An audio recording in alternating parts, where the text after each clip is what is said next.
observe rowing technique, we have to take 6 different factors into consideration. The catch, or the entry into the water, the drive, the blade work, the finish, the recovery, and the general impression such as rhythm, coordination, and economy of motion.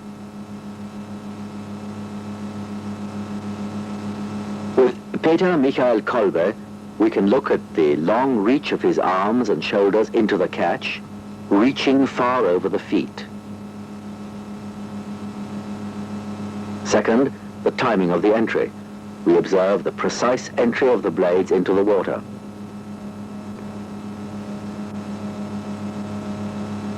This leads to Kolbe's excellent coordination of legs, back, and arms. Kolbe sculls with unusually high rigors, and we can see that at the catch, his hands are as high as his shoulders. And at the finish, his body remains fairly upright. During the recovery, he is well coordinated and relaxed.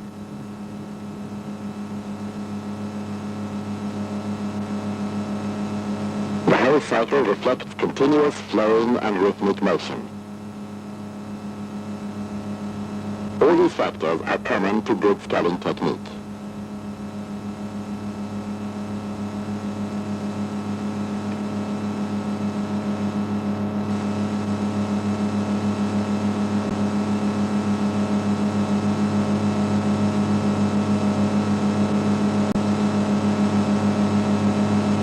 Yakusha also has a long stroke. And again, we can see the body and the arms reach into the catch, as well as the good coordination between the legs, body, and arms.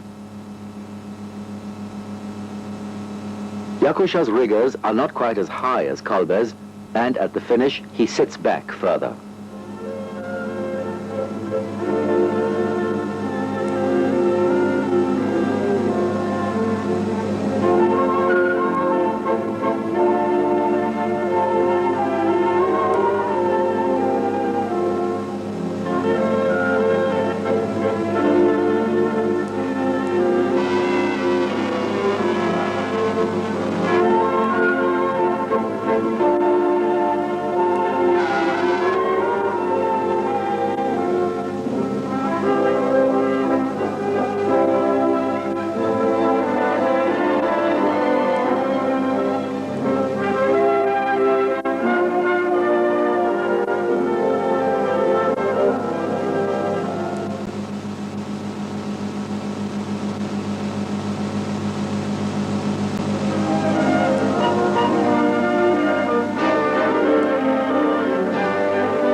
With Karppinen, we will also observe the 6 points we mentioned during Kolbe's rowing. We can again see a very long reach in the catch. Due to his height of 2.01 meters, he has a naturally long reach.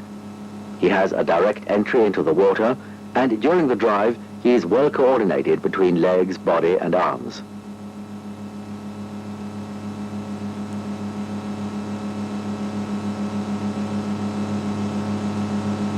In the finish, he's releasing the stroke in a comfortable, natural way and moving out through the recovery in a relaxed position. Blade work is clean, and the overall impression is one of good coordination, good timing, and an economical way of working.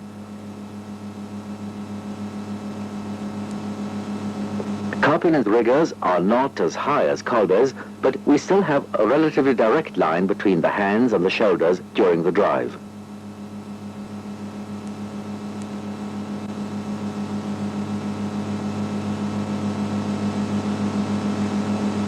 We can use this opportunity to study the general impression.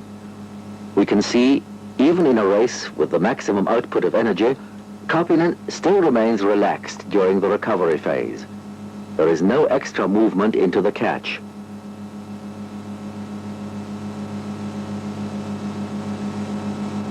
He is stretching out his arms in a natural way, and the blades go directly into the water.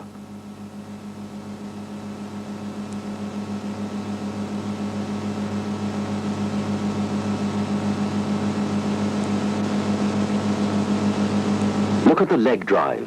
You can see how all the muscles in the body are in action to give maximum pressure on the blades. The movement is repeated stroke after stroke without any change in the general movement.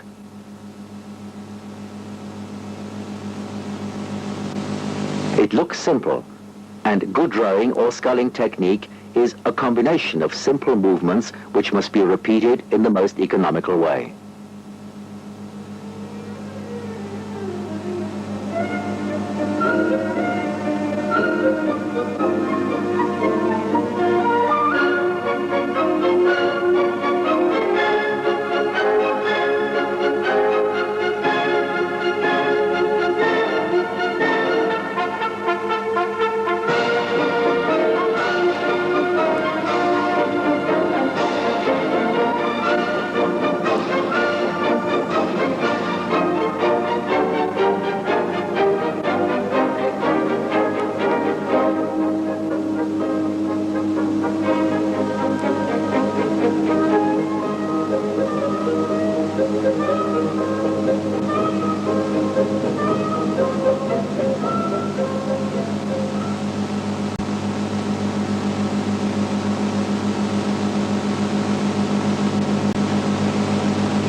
Mund also demonstrates a good reach with the arms and shoulders.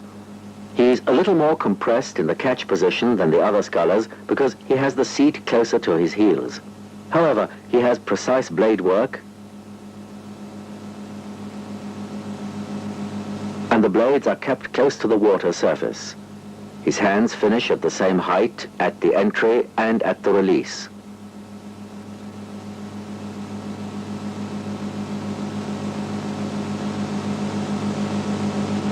During the recovery phase, his arms are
We will now show you some more top international scullers, and we'd ask you to make your own observations. Try to analyze each of these scullers using the same model, the 6 points we mentioned at the beginning: the catch or entry in the water, the drive, the blade work, the finish, the recovery, as well as the general impression.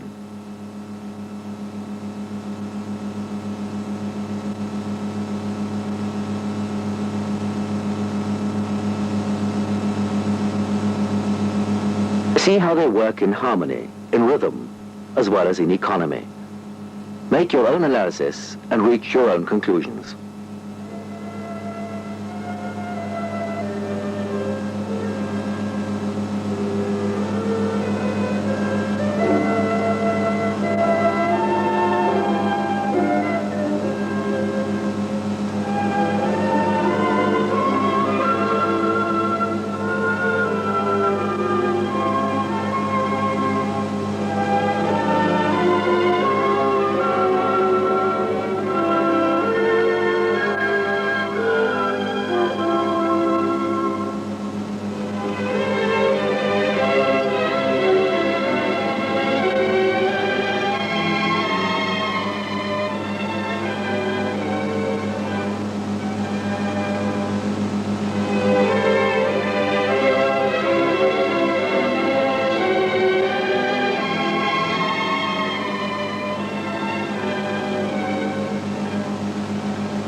In sculling, you operate within your own system, even in a team boat.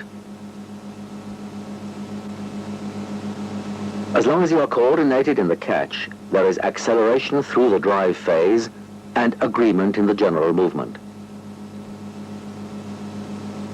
However, you are seated in the middle of the boat, and you operate with two handles that give you an individual system for the balance of the boat.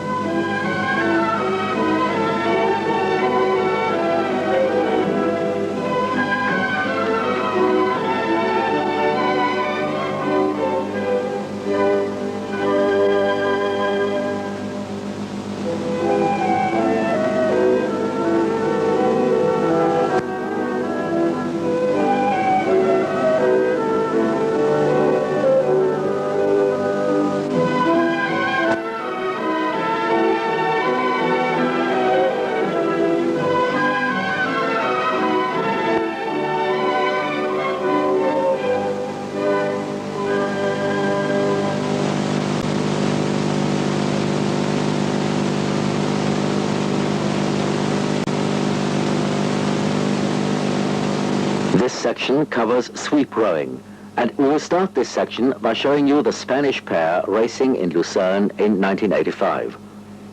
This pair also won the silver medal in Los Angeles in 1984 and the bronze medal in Hazewinkel in 1985.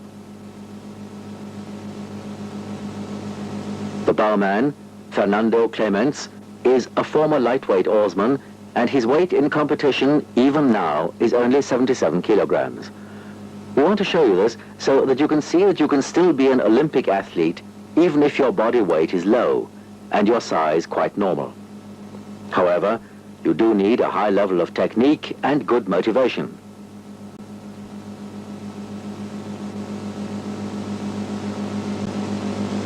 When we analyze rowing technique, we should follow the same model as we did with sculling. This is the catch position or the entry into the water, the drive, the blade work, the finish, the recovery, and the general impression.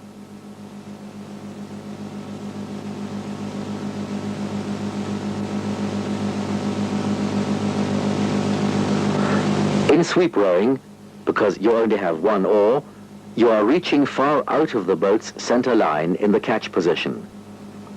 If this movement is not coordinated with the other members of the team, the boat will be unbalanced, it will not go straight, and you will not be able to utilize your maximum capacity. The brothers Pimenov, who have been in the international picture for many years, show good extension at full reach in the catch position.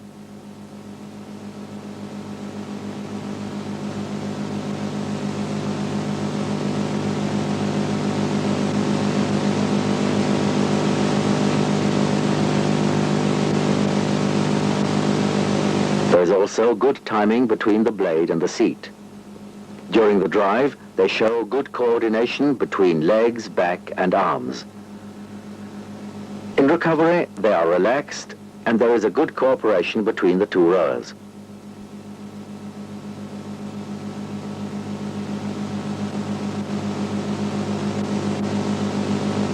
We can observe how they reach far out of the boat's center line in the catch position. If this movement is not coordinated, it would be impossible to move the boat in an effective way.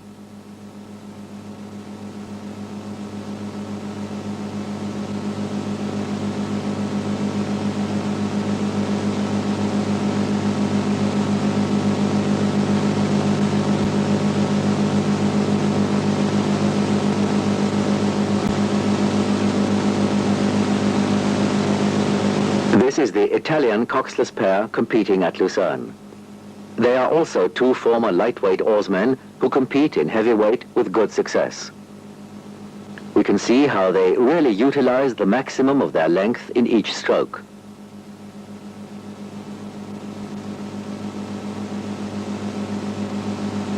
With a height of around 180 meters and a body weight of 80 kilograms, it's necessary to try to get the longest possible reach in the catch position, as well as to follow through the stroke as long as possible to get a good long sweep of the oar. In an effective way, they are also able to transfer their body weight over to the blades during the stroke.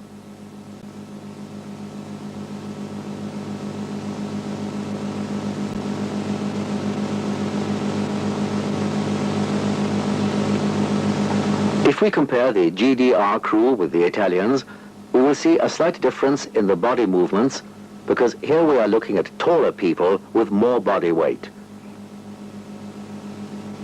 They are not reaching as much as the Italians in the front position, but they still have a good natural reach, good coordination through the drive, and a good relaxed position during the recovery.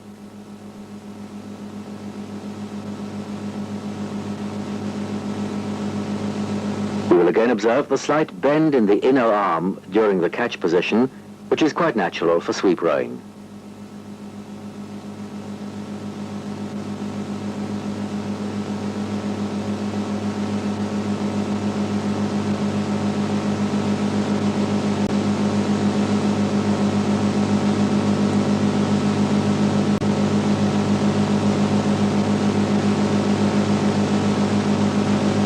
The brothers Abbagnale have been world champions for the last 3 seasons.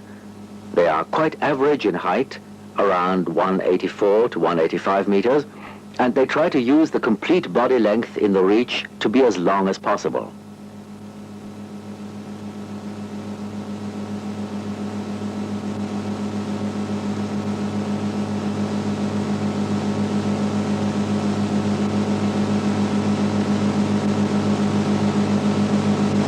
use this opportunity to observe these two rowers using the same analysis scheme as we have used before. The catch or the entry into the water, coordination of leg, body and arms through the stroke, the finish position, the recovery, and the general impression.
We'll now continue showing you some of the best oarsmen in the world, and you should use this opportunity to observe their technique.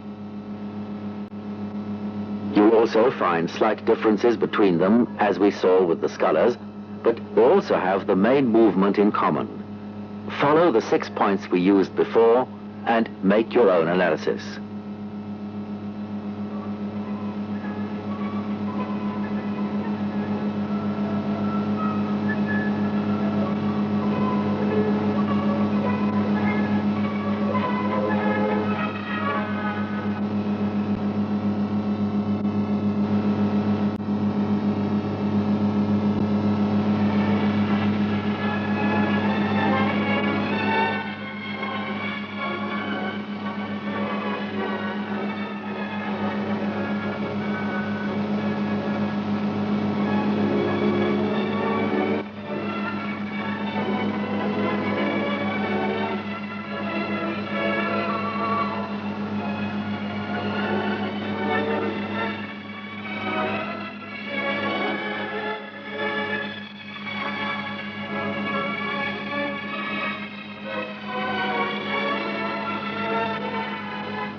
At the start, there's a very special atmosphere of intense excitement. Oblivious of their surroundings, the athletes concentrate on the strenuous race ahead. The hubbub at the finish is only a far-off prospect. There's only the sound of oars in the water.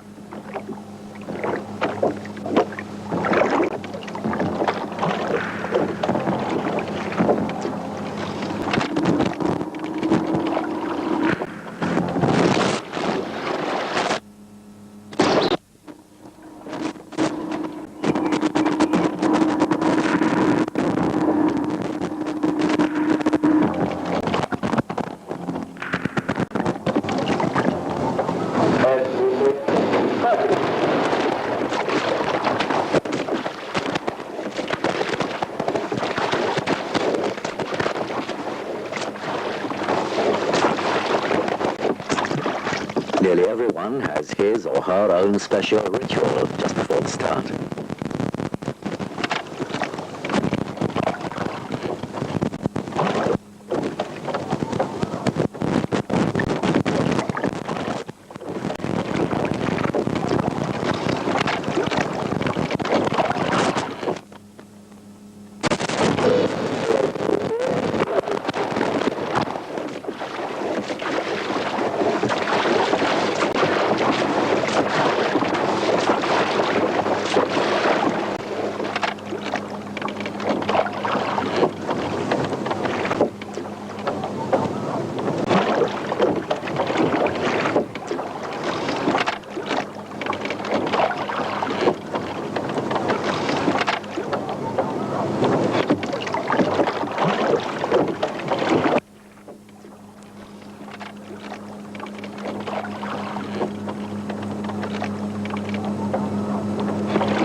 Combination of applied strength and elegance, power and rhythm is one of the most fascinating pictures in the world of sport.